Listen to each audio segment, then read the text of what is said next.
أعوذ بالله السميع العليم من الشيطان الرجيم من همزه ونفخه ونفثه.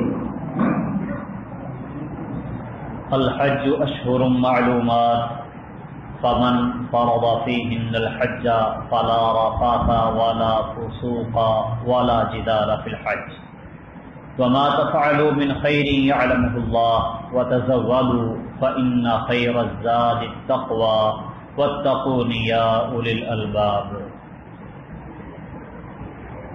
الحج أشهر معلومات، حج کے چند مہینے ہیں جو معلوم ہیں. فمن فرض فیہن الحج، تو جو ان مہینوں میں حج فرض کرے اپنے آپ پر. فلا رفث، تو نہ وہ کوئی شہوانی کام کرے. ولا فسوق، اور نہ نافرمانی والا کام کرے.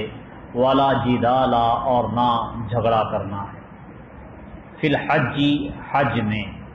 وما تفعلوا من خیر یعلمہ اللہ، اور تم جو بھی نیکی کرو اللہ اسے جانتا ہے.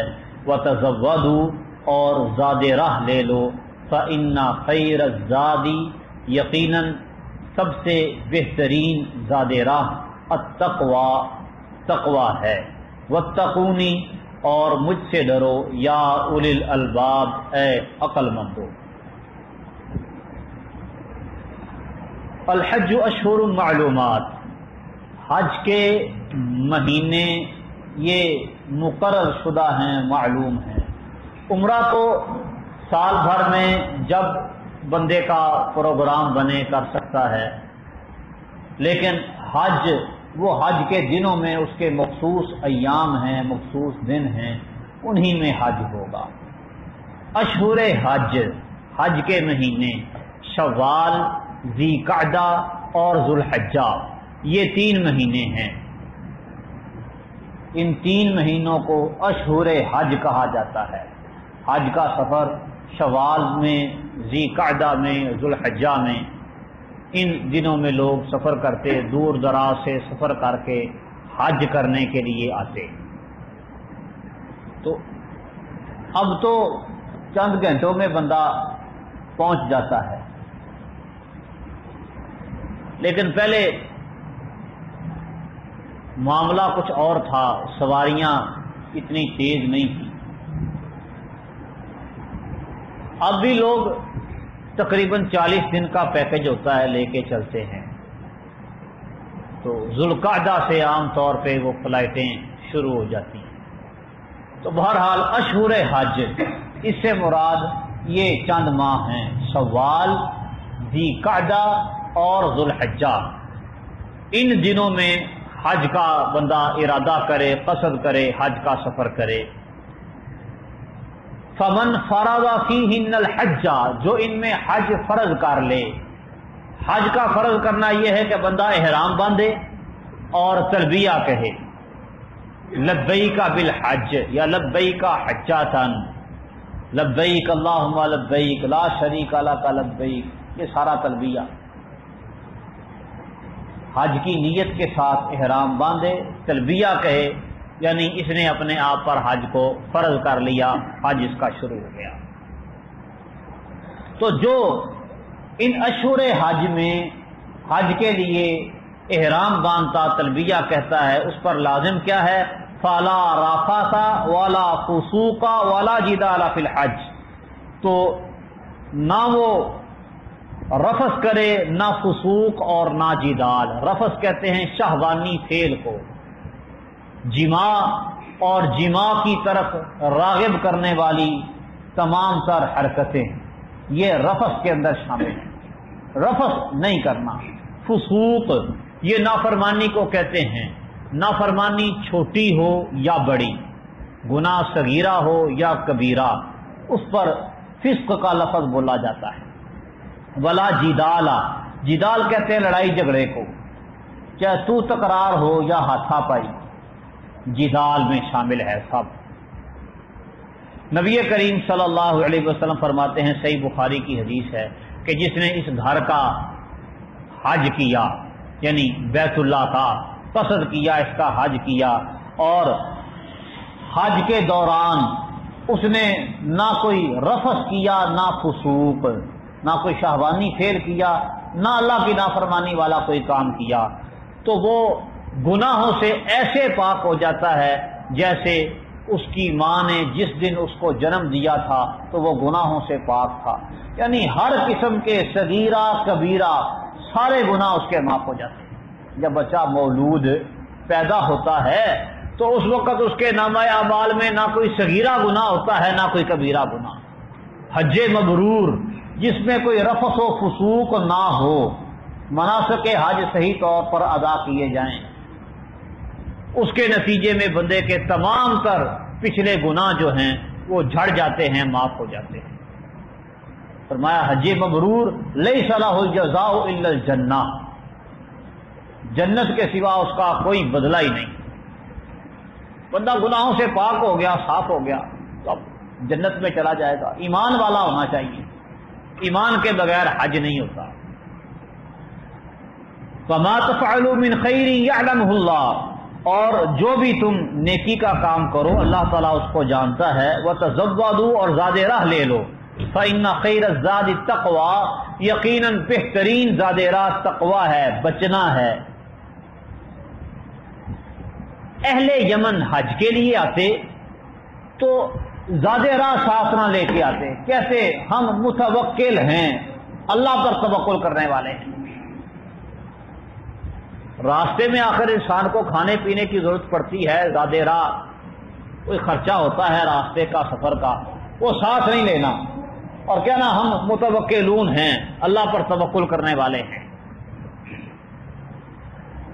اور پھر راستے میں اور مکہ پہنچ کے لوگوں سے مانگتے کہ ہم حج کرنے کے لیے آئے ہیں، ہماری خاطر مدارت کرو، ضیافت کرو، ضیافت طلب کرتے۔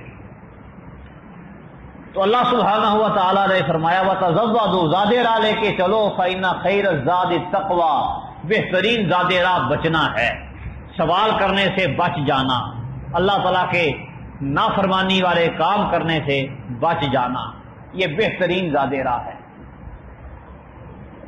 اور یہ جو زاد راہ لیا نہیں اور کہنا کہ ہم نے توکل کیا ہوا ہے اللہ پر، یہ اللہ پر توکل نہیں بلکہ لوگوں کی جیبوں پر توکل ہے۔ توکل علی اللہ اس چیز کا نام نہیں ہے۔ نبی کریم صلی اللہ علیہ وسلم کے پاس ایک آدمی آیا، کہتا ہے میں اونٹ کا گھٹنا باندھ کر توکل کروں یا ویسے ہی اللہ کے بھروسے توکل کر کے اس کو چھوڑ دوں؟ فرمایا اس کا گھٹنا باندھ پھر توکل کر۔ توکل اسباب کو ترک کرنے کا نام نہیں، اسباب اختیار کر کے پھر اللہ تعالیٰ پر اعتماد و بھروسہ کرنا، یہ توکل ہے۔ توکل کا یہ مطلب ہے کہ خنجر تیز رکھ اپنا، نتیجہ اس کی تیزی کا مقدر کے حوالے کر۔ اب لڑائی میں کودنا اترنا ہے تو لڑتے ہیں اور ہاتھ میں تلوار بھی نہیں، یہ کیفیت نہ ہو کیا جی اللہ توکل لڑنے جا رہے ہیں خالی ہاتھ، یہ کیسا جہاد و قتال ہوگا؟ واتقونی، اور مجھ سے ڈرو، یا اولی الالباب، اے عقل مندو، عقل والو۔ لیس علیکم جناح ان تبتغوا فضلا من ربکم، تم پر کوئی گناہ نہیں ہے کہ تم اپنے رب کا فضل تلاش کرو۔ ابن عباس رضی اللہ تعالی عنہ فرماتے ہیں، صحیح بخاری کی حدیث ہے اسی آیت کی تفسیر میں، فرماتے ہیں عکاظ اور اسی طرح ذوالمجاز یہ جاہلیت کے بازار تھے، لوگ یہاں پر خرید و فروخت کرتے، تجارت کرتے، تو مسلمانوں نے حج کے دنوں میں وہاں تجارت کرنے کو مناسب نہیں سمجھا کہ ہم حج کرنے کے لیے جا رہے۔ اللہ نے کہا وَلِلَّهِ عَلَى النَّاسِ حِجُّ الْبَيْتِ مَنِ اسْتَطَاعَ إِلَيْهِ سَبِيلًا، اللہ کی خاطر حج کرنا ہے۔ وَلِلَّهِ پہلے اخلاص ذکر کیا، باقی عبادات میں اخلاص کا معاملہ ضمناً ذکر ہو جاتا ہے یا بعد میں یا علیحدہ ذکر ہوتا ہے۔ یہاں حج کی فرضیت بیان کرتے ہوئے اللہ نے پہلے اخلاص ذکر کیا ہے، وَلِلَّهِ، اللہ کی خاطر ہے، علی الناس لوگوں پر فرض، حج البیت بیت اللہ کا قصد کرنا اس آدمی پر فرض ہے، من استطاع الیہ سبیلا جو اس کی طرف سبیل راستے کی طاقت رکھتا ہو۔ تو اب فی سبیل اللہ خالصتاً اللہ کے لیے حج کرنا ہے تو اس میں پھر کاروبار بھی ساتھ، تو مسلمان اس کو تھوڑا سا معیوب سمجھنے لگے۔ تو اللہ سبحانہ و تعالیٰ فرماتے ہیں لیس علیکم جناح ان تبتغوا فضلا من ربکم، اپنے رب کا فضل تلاش کرو، اس میں تمہارے اوپر کوئی حرج اور گناہ نہیں ہے۔ حج خالصتاً عبادت ہے اور اس میں اخلاص مطلوب و مقصود ہے۔ لوگ حج کا دکھلاوا بڑا کرتے ہیں، جاتے ہوئے بھی میں جا رہا ہوں میں جا رہا ہوں ہیں، پورے خاندان میں ڈھنڈورا پیٹا ہوتا ہے، اور واپس آ کے پھر سب کو جمع کیا اور میں حاجی بن کے آ گیا ہوں۔ وہ مکان کے آگے لگی ہوئی نیم پلیٹ اس پر بھی حاجی کا اضافہ ہو جاتا ہے، کہ دو چار حج کر لے تو الحاج بن جاتا ہے۔ دکھلاوا اس میں ریا بہت زیادہ ہے۔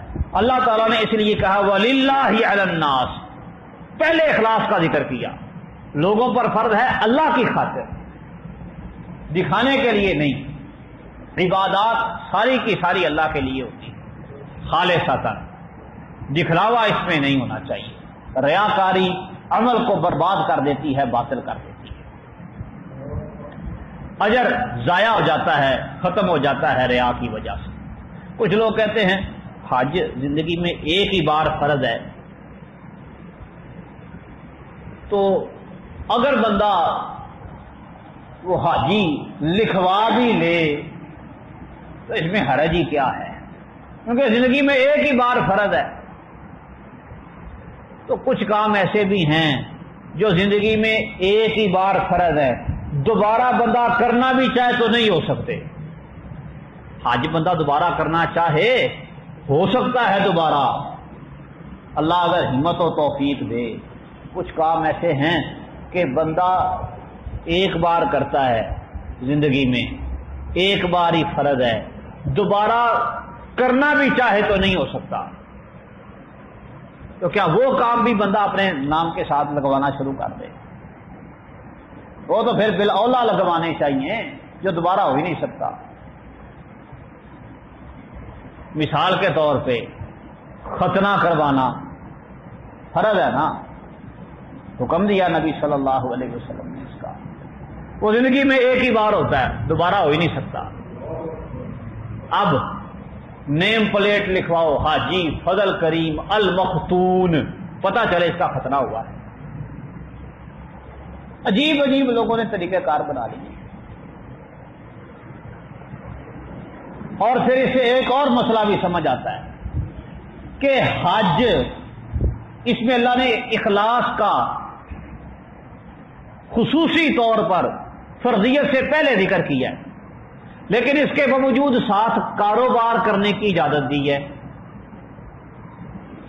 تو معلوم ہوتا ہے کہ بندہ نیکی کا کوئی کام کرے اور نیکی کا وہ کام کر کے اگر لوگوں کی خاطر اس نے کیا ہے جس سے لوگوں کو فائدہ اور نفع پہنچتا ہے تو اس کی وہ اجرت لے لے، تو اجرت لینے سے وہ فی سبیل اللہ والی شیخ ختم نہیں ہو جائے گی، رہے گا فی سبیل اللہ۔ مثلا یہ مسجد بنانے والا مستری مزدور، مسجد بنانے کا اجر ہے، اگر کنیسہ اور مندر بنانے کا، گرجا بنانے کا اور سینما بنانے کا مستری مزدور کو گناہ ہے تو مسجد بنانے کا اجر و ثواب بھی ہے۔ تو اگر وہ اس کی مزدوری اور اجرت لے لے تو پھر بھی اس کا کام فی سبیل اللہ ہی ہوگا۔ ایسے ہی قرآن حدیث پڑھانے والا، یہ فی سبیل اللہ کام ہے، اللہ کی خاطر ہے، اس پہ اجرت اور مزدوری لے، فیس وصول کرے تو یہ بھی اس کا فی سبیل اللہ ہونے میں کوئی فرق نہیں آئے گا، ہے یہ فی سبیل اللہ ہی، اجرت بھی حلال ہے۔ یہ عبادت ہے، خالص عبادت ہے حج کرنا۔ اللہ تعالیٰ پھر بھی فرما رہے ہیں کہ ٹھیک ہے، کاروبار کرو، اللہ کا فضل تلاش کرو۔ فَإِذَا أَفَضْتُم مِّنْ عَرَفَاتٍ فَاذْكُرُوا اللَّهَ عِندَ الْمَشْعَرِ الْحَرَامِ، تو جب تم واپس لوٹو عرفات سے، فَاذْكُرُوا اللَّهَ عِندَ الْمَشْعَرِ الْحَرَامِ، تو مشعر حرام کے پاس اللہ تعالی کا ذکر کرو۔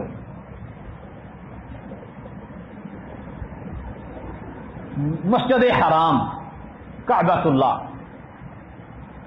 وہاں سے چلیں تو پہلے مینا آتا ہے، اس کے بعد پھر آتا ہے مزدلفہ، پھر عرفات، مینا پھر مزدلفہ پھر عرفات۔ تو یہ جو مشعر حرام ہے یہ ایک پہاڑی ہے، چونکہ یہ پہاڑی حدود حرم کے اندر ہے تو حدود حرم میں ہونے کی وجہ سے اس کو مشعر حرام قرار دیا ہے، مشعر حرام کہا ہے۔ فرمایا فَإِذَا أَفَضْتُم مِّنْ عَرَفَاتٍ، جب تم عرفات سے واپس لوٹو۔ عرفات یہ حدود حرم سے باہر ہے، حرم کی حدود سے باہر ہے عرفات کا میدان۔ مینا مزدلفہ یہ حرم کی حدود کے اندر ہے، عرفات حدود حرم سے باہر۔ تو فرمایا جب تم عرفات سے واپس لوٹو فاذکروا اللہ عند المشعر الحرام، تو مشعر حرام کے پاس اللہ کا ذکر کرو۔ یہ مزدلفہ کے پاس حرم کے اندر ہے یہ پہاڑی، اس کو مشعر حرام کہا گیا ہے۔ عرفات سے واپس آ کر حاجی لوگ رات یہاں پر بسر کرتے ہیں، صبح کی نماز اندھیرے میں پڑھ کے اور سورج کے طلوع ہونے تک اللہ تعالیٰ کے ذکر میں مصروف و مشغول رہتے ہیں، پھر سورج طلوع ہونے سے پہلے آگے چل پڑتے ہیں، مینا کی طرف چلے جاتے ہیں۔ وَاذْكُرُوهُ كَمَا هَدَاكُمْ، اور اللہ تعالیٰ کا ذکر کرو جیسے اللہ نے تم کو ہدایت دی ہے۔ وَإِن كُنتُم مِّن قَبْلِهِ لَمِنَ الضَّالِّينَ، اور یقیناً تم اس سے پہلے گمراہوں میں سے تھے۔ اللہ کا ذکر مشرک بھی کرتے تھے، لبیک اللہم لبیک لا شریک لک لبیک، اور ساتھ پھر کہتے الا شریکا تملکہ وما ملک، کہ اللہ ہم حاضر ہیں تیرے ساتھ کوئی شریک نہیں، لیکن وہ شریک کہ جس کا تو مالک ہے، وہ خود کسی شے کا مالک نہیں، یعنی اللہ کے ساتھ شریک بھی بناتے۔ تو اللہ تعالیٰ نے فرمایا کہ تم اللہ کا ذکر کرو کما ہداکم، جیسے اللہ نے تم کو ہدایت دی ہے۔ اللہ نے کیا ہدایت دی ہے؟ کہ اللہ کے ساتھ شرک نہیں کرنا، خالصتاً اللہ تعالیٰ کو پکارنا ہے۔ فلا تدعوا مع اللہ الہا آخر، اللہ کے ساتھ کسی اور الہ کو نہیں پکارنا۔ تو وہ جاہلیت میں جو کام تھا اور مشرک جو کرتے تھے اس سے اللہ سبحانہ و تعالیٰ نے منع کیا، اور فرمایا وَإِن كُنتُم مِّن قَبْلِهِ لَمِنَ الضَّالِّينَ، اس سے پہلے تم گمراہوں میں سے تھے۔ ثُمَّ أَفِيضُوا مِنْ حَيْثُ أَفَاضَ النَّاسُ، پھر وہاں سے لوٹو جہاں سے لوگ لوٹتے ہیں۔ کیا کہا ہے پہلے؟ فَإِذَا أَفَضْتُم مِّنْ عَرَفَاتٍ، جب تم عرفات سے واپس لوٹو تو مشعر حرام کے پاس اللہ تعالیٰ کا ذکر کرو مزدلفہ میں، پھر مینا کی طرف آؤ۔ اب پھر اللہ تعالیٰ فرما رہے ہیں کہ ثم افیضوا من حیث افاض الناس، وہاں سے لوٹو جہاں سے لوگ لوٹتے ہیں، یعنی میدان عرفات سے واپس آؤ۔ اصل میں یہ جو مکہ کے رہنے والے تھے نا، یہ کہتے تھے ہم حرم کے رہنے والے ہیں، حدود حرم میں رہتے ہیں، تو ہم عرفات میں کس لیے جائیں؟ حرم کی فضیلت باقی جگہ کی نسبت ہے نا، تو کہتے ہیں اچھی جگہ کو چھوڑ کے پھر عرفات کی طرف جو کم درجے والی ہے ادھر کیوں جائیں؟ اللہ سبحانہ و تعالیٰ نے فرمایا نہیں، جہاں سے پہ لوگ جاتے ہیں میدان عرفات میں وہاں جاؤ اور وہاں لوگوں کے ساتھ واپس لوٹو۔ افیضوا، واپس آؤ، من حیث افاض الناس، جہاں سے لوگ واپس لوٹتے ہیں۔ عرفات کا میدان حدود حرم سے باہر ہے، لیکن اس کی اہمیت بہت زیادہ ہے حج کے موقع پر۔ نبی کریم صلی اللہ علیہ وسلم فرماتے ہیں الحج عرفہ، حج عرفہ ہے، یعنی وقوف عرفہ جو آدمی پا لے تو گویا اس نے حج کو پا لیا، اس کا حج ہو گیا۔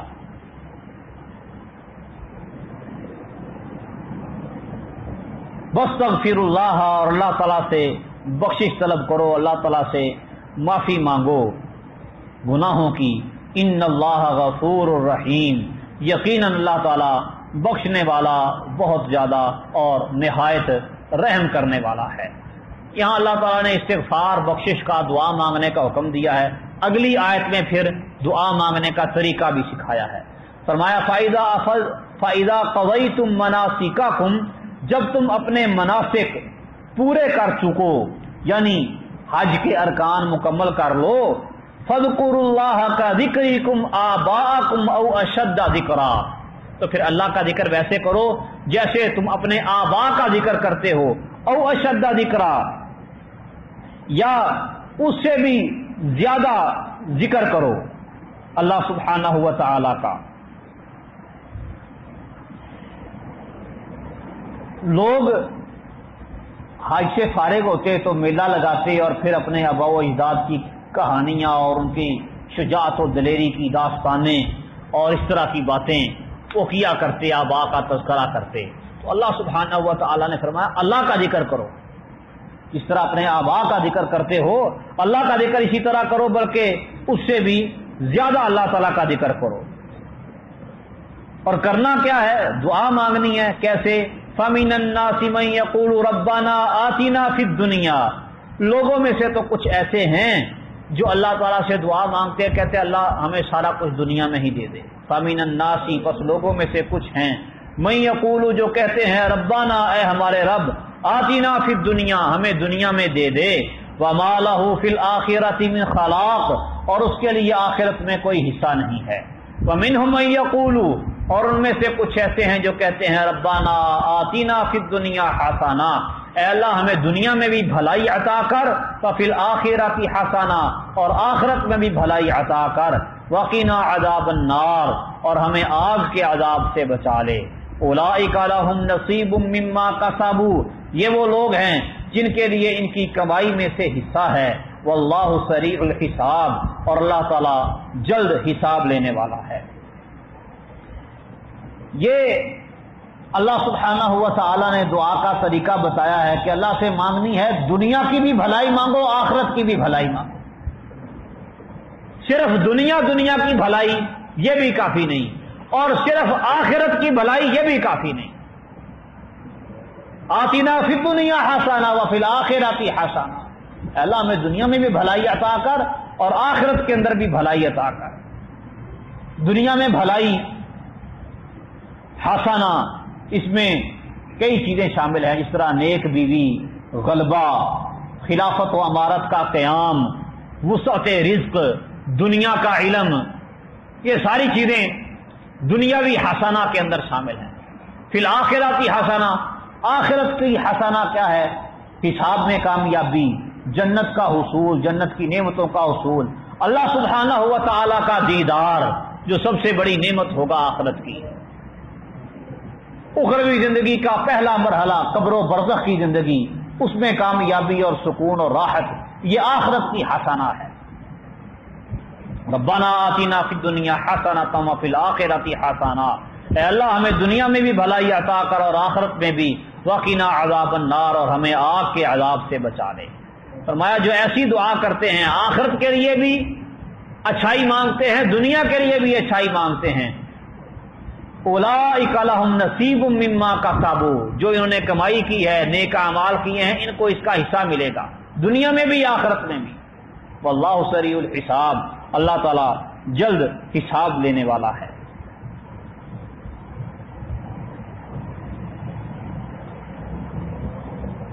ایک آدمی شدید بیمار ہوا، نبی کریم صلی اللہ علیہ وسلم اس کی تیمارداری کرنے کے لیے گئے۔ بہت زیادہ حالت اس کی خراب. پوچھا کہ کیا ماجرا ہے؟ کہتا ہے اللہ تعالیٰ سے میں نے دعا کی ہے کہ آخرت کا عذاب مجھ سے نہیں جھیلا جاتا، جو میرے گناہوں کی سزا ہونے دینی ہے وہ دنیا کے اندر ہی دینی ہے، اس کے بعد سے میری یہ حالت ہے. رسول اللہ صلی اللہ علیہ وسلم نے فرمایا نہیں، اللہ سے مانگو، دنیا کی بھی بھلائی مانگو، آخرت کی بھی بھلائی مانگو. اللہ کی پکڑ، اللہ کا عذاب نہ کوئی دنیا میں سہ سکتا ہے نہ آخرت میں. اللہ تعالیٰ سے عافیت ہی مانگنی چاہیے.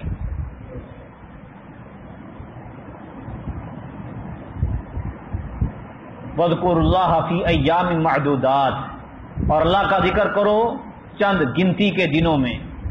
فَمَن تَعَجَّلَ فِي يَوْمَيْنِ فَلَا إِثْمَ عَلَيْهِ وَمَن تَأَخَّرَ فَلَا إِثْمَ عَلَيْهِ، تو جو جلدی کر لیتا ہے 2 دنوں میں اس پر بھی کوئی گناہ نہیں. وَمَن تَأَخَّرَ، اور جو لیٹ کرتا ہے فَلَا إِثْمَ عَلَيْهِ، اس پر بھی کوئی گناہ نہیں.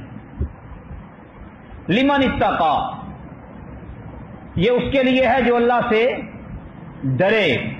واتقوا اللہ، اور اللہ سے ڈر جاؤ. واعلموا، اور جان لو، انکم الیہ تحشرون، کہ یقیناً تم اسی کی طرف اکٹھے کیے جاؤ گے. واذکروا اللہ فی ایام معدودات، گنتی کے چند دنوں میں اللہ کا ذکر. یہ ایام معدودات گنے چنے دن. عبداللہ ابن عباس رضی اللہ تعالی عنہ فرماتے ہیں کہ اس سے مراد ایام تشریق ہے. ایام معدودات سے مراد ایام تشریق یعنی 11، 12 اور 13 ذوالحجہ، ان دنوں کو کہتے ہیں ایام تشریق. 11، 12، 13 ذوالحجہ. 10 ذوالحجہ کو کہتے ہیں یوم نحر. 9 ذوالحجہ کو کہتے ہیں یوم عرفہ. اور 8 ذوالحجہ کا نام ہے یوم الترویہ. 8 ذوالحجہ یوم ترویہ، 9 ذوالحجہ یوم عرفہ، 10 ذوالحجہ یوم نحر، اور 11، 12 اور 13 ذوالحجہ ایام تشریق. تو ان دنوں میں اللہ تعالیٰ فرماتے ہیں کہ اللہ تعالیٰ کا نام ذکر کرو. وَاذْكُرُوا اللَّهَ فِي أَيَّامٍ مَّعْدُودَاتٍ، اللہ تعالیٰ کا ذکر کرو ایام معدودات، ایام تشریق میں. فَمَن تَعَجَّلَ فِي يَوْمَيْنِ، جو 2 دنوں میں چلا جاتا ہے، 2 دن بعد ہی، یعنی 11، 12، 3 پورے نہیں کرتا، کوئی حرج نہیں، حج اس کا پورا ہو چکا ہے، چلا جائے. وَمَن تَأَخَّرَ، اور جو لیٹ کرتا ہے اس پر بھی کوئی حرج نہیں. حرم میں رکا ہوا ہے، زیادہ سے زیادہ اللہ تعالیٰ کا ذکر کرتا ہے، کرے، کوئی گناہ نہیں، کوئی حرج نہیں. لمن اتقى، یہ اس کے لیے ہے جو اللہ سے ڈرے. واتقوا اللہ، اور اللہ سے ڈرو. واعلموا، اور جان لو، انکم الیہ تحشرون، کہ یقیناً تم اسی کی طرف اکٹھے کیے جاؤ گے. یہاں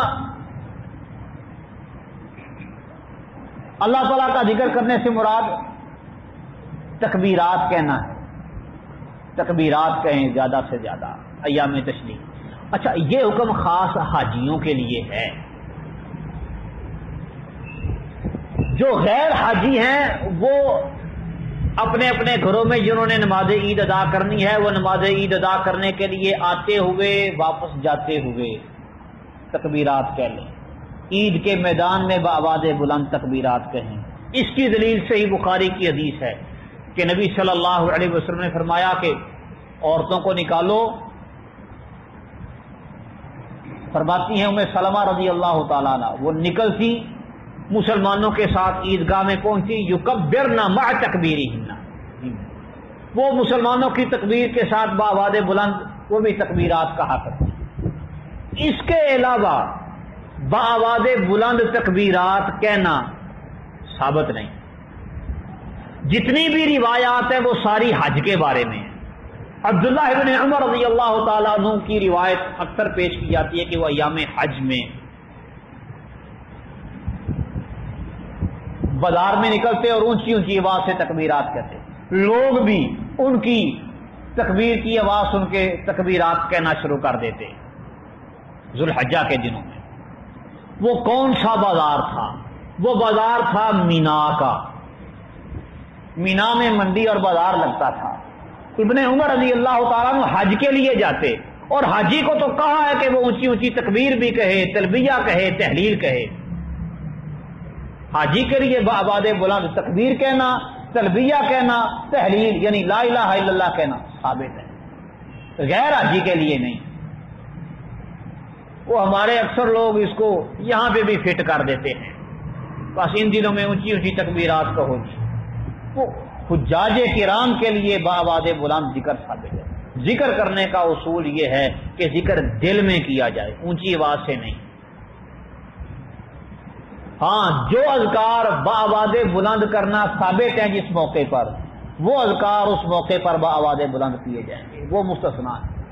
اصول اللہ تعالیٰ نے بیان کیا ہے، وَاذْكُر رَبَّكَ فِي نَفْسِكَ تَضَرُّعًا وَخِيفَةً وَدُونَ الْجَهْرِ مِنَ الْقَوْلِ، اپنے رب کا ذکر کر، فی نفسی کا دل میں، تضرعاً عاجزی کے ساتھ، خیفتاً اللہ سے ڈرتے ہوئے، دون الجہر من القول اونچی آواز نکالے بغیر۔ یہ قانون ہے ذکر کرنے کا،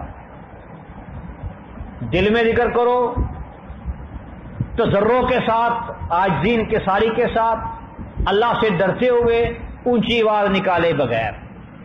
جو اذکار بآواز بلند کرنا ثابت ہیں وہ بآواز بلند کیے جائیں گے، باقی سب پر یہ عمومی اصول اور قانون فٹ آ جائے گا۔ تو حجاج کے لیے بآواز بلند تکبیرات کہنا ان دنوں میں ثابت ہے، غیر حاجی کے لیے نہیں۔